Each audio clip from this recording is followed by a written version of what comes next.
The talented running back was a legend in junior college, and the star power of Justin Crawford continues to grow with the Mountaineers. Crawford adds a new dimension to the offense. Even in a passive environment, Crawford's strong running ability presents an enjoyable challenge for WVU head coach Dana Holgorsen. He must dictate how much Crawford is to get the ball. It would be nice to have Crawford carry as many times as possible, but that's not realistic.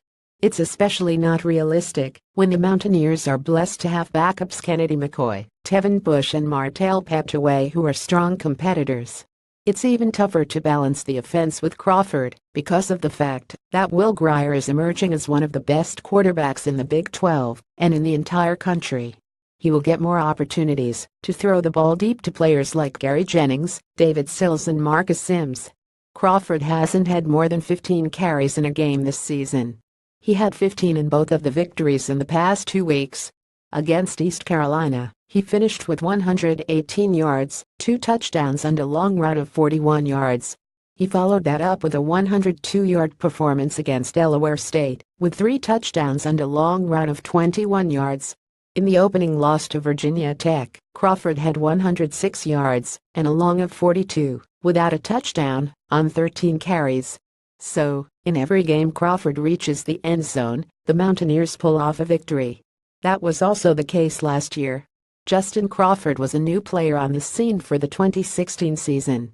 He finished the year with 4 rushing touchdowns against Missouri, Kansas State, Texas Tech and Kansas. All 4 games were WVU wins. Crawford saw his carries raise and lower throughout the season. He had 21 on his first game as a Mountaineer, at home against Missouri. The most carries he received in a game last season was 28 in a 24-21 win over Baylor. It's unlikely Justin Crawford will get 28 carries this season. It's because of the nature of how Holgorsen and the WVU football team administer things, but it also happens to be the nature of today's college football world. Holgorsen addressed this topic at his weekly press conference via WVUsports.com. "I've said the days of 28 carry backs are done, and then you give it to Crawford 28 times, and he goes for 200, 300 yards against Baylor and Oklahoma. He can handle that. The danger in that is what his body is going to be like the next week and the next week. That's just something we gauge.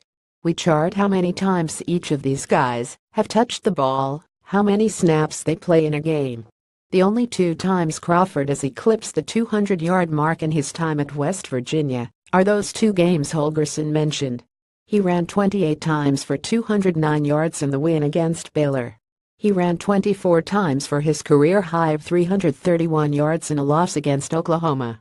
Crawford's big games had a low output sandwiched in the middle as he only gained 29 yards in a win against Iowa State. He was banged up in that game, though, so Holgorsen's concerns about limiting his carries are warranted. A healthy Justin Crawford will equate to great positives for the Mountaineers throughout the season. One way to help make sure he stays healthy is limiting his carries, which Holgorsen intends to do